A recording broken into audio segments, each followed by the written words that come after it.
గత వారం రోజుల నుంచి ముఖ్యంగా కృష్ణా డెల్టాకి నీళ్లు అందక రైతాంగం ఇబ్బంది పడిపోతున్నారు. పై ప్రాంతాల్లో నీళ్లు ఉన్నాయి, పట్టిసీమలో 20 పంపులు ఆడుతున్నాయి. అట్లాగే మన పులిచింతల్లో 29 టీఎంసీలు ఉన్నాయి. ఈ నీళ్లు ఈ 6,000తో పాటు ఇవాళ 7,000 వస్తున్నాయి మన కాలువలకి.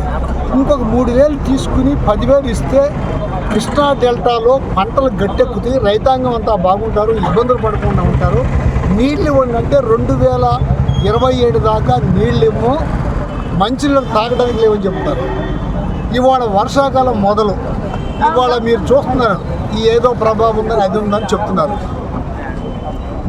బాంబేలో పడి, గుజరాత్లో పడి, అస్సాంలో పడి గత 10 రోజుల నుంచి కృష్ణాలో పడాల్సిన వర్షపాతంతో పాటు పడుతుంది. ఇవాళ వర్షాకాలం మొదట్లో కూడా నీళ్ళు ఇవ్వకపోవడం అనేది, తాగునీరు కోసం అట్టి పెడతాం అనేది చంద్రబాబు నాయుడు గారు ఒక దుర్మార్గమైన ఆలోచన. ఏంటంటే వ్యవసాయాన్ని చంపేద్దామని ఆలోచన. దూడల్ని గేదెల్ని పెంచుకోమని చెప్తాడు.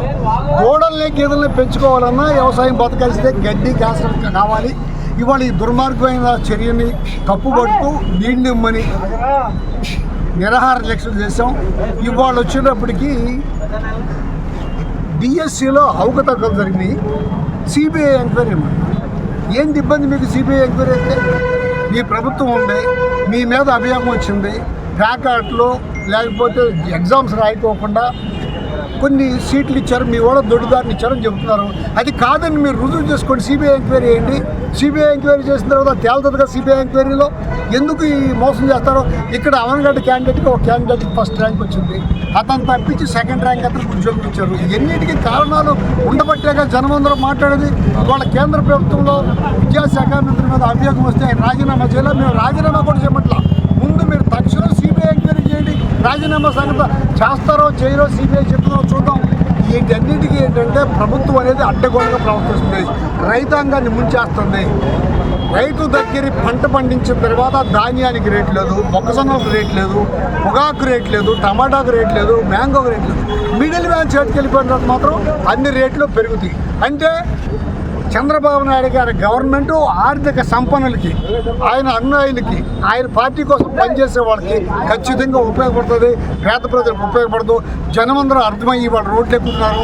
వాగడ పులిసింత లేదు, పట్టిసీమ లేనప్పుడే డెల్టా స్టోరేజ్ నుంచి ఒకసారి ఎన్టీ రామారావు గారు ఇచ్చాడు, ఇంకోసారి రాజశేఖర రెడ్డి గారు ఇచ్చారు. పోయినసారి పులిచింతల నుంచి ఆగర డ్రాప్ వరకు డ్రా చేసుకుని పంటలు పండించిన వాళ్ళ రాంబాబు గారు ఉండి ఏం చేశాడన్నారు కదా. ఆ వాళ్ళ రాంబాబు గారు ఉండటం మూలంగానే మన పంటలు 24లో చివరిలో పంటలు పండడానికి కారణం ఆ వాళ్ళ ఇరిగేషన్ మినిస్టర్. ఇవాళ కూడా మీరు దయచేసి రైతాంగాన్ని ఇబ్బంది పెట్టకోకుండా రైతులను ఉపయోగపెట్టుకుంటూ చేయండి. దాంతోపాటు మీరు మంచోళ్ళే అని పారదర్శకంగా జరిగిందని జగన్మోహన్ రెడ్డి గారు 1,34,000 ఉద్యోగాలు సచివాలయ ఉద్యోగాలు ఇచ్చారు. ఎక్కడన్నా కించెత్తు మాట అనిపించుకోవడం కానీ పొరపాటు జరగడం కానీ లేనే లేదు. ఇవాళ మీరు ఎందుకు ఇంత తప్పుడు పనులు చేస్తారు, తప్పుడు ఆలోచన చేస్తారు అని జనమందరూ ఎదురు తిరుగుతున్నప్పుడు మీరు చేయాల్సిన పని ఏంటంటే మీ అందరికి మీరే సిబిఐ ఎంక్వైరీ చేసుకోవాలా. సిబిఐ ఎంక్వైరీ చేసి తక్షణం నిజం తేల్చమని చెప్పి కోరుకుంటూ ప్రజల తరఫున, డిఎస్సీ వాళ్ళ తరఫున, రైతాంగం తరఫున ఈ ఉద్యమం చేస్తున్నాం. ఈ ఉద్యమాన్ని మీరు గౌరవించాల్సిన అవసరం ఉంది. గౌరవించకపోతే జనమే మూడు తెలుస్తుంది. వైఎస్ఆర్ పార్టీ రాష్ట్ర అధ్యక్షులు మాజీ ముఖ్యమంత్రి వర్యులు వైఎస్ జగన్మోహన్ రెడ్డి గారి పిలుపు మేరకు అవల అవనగడ్డ నియోజకవర్గంలో గౌరవనీయులు మాజీ శాసనసభ్యులు సింహాద్రి రమేష్ బాబు గారి సారథ్యంలో ఈరోజు జరిగిన డిఎస్సిలో జరిగినటువంటి అవకతవకలపై, అలాగే కృష్ణా జిల్లాని డెల్టా ఆధునీకరణలో భాగంగా సాగునీరు ఇచ్చి రైతులను ఆదుకోవాలనే దాని మీద ఇవాళ సింహాద్రి రమేష్ బాబు గారి సారథ్యంలో ఒక గొప్ప ర్యాలీ చేయడం జరిగింది. ఈ ప్రభుత్వం యొక్క కొమ్ములు విరిసి ఇవాళ ప్రజల పక్షాన పోరాటం చేసేలాగా చేయడం కోసం ఇవాళ అవనగడ్డ నియోజకవర్గంలో చేయాలని చెప్పేసి సంకల్పించడం, ప్రజల నుంచి అపూర్వమైన మద్దతు రావడం స్వాగతించాల్సిన విషయం.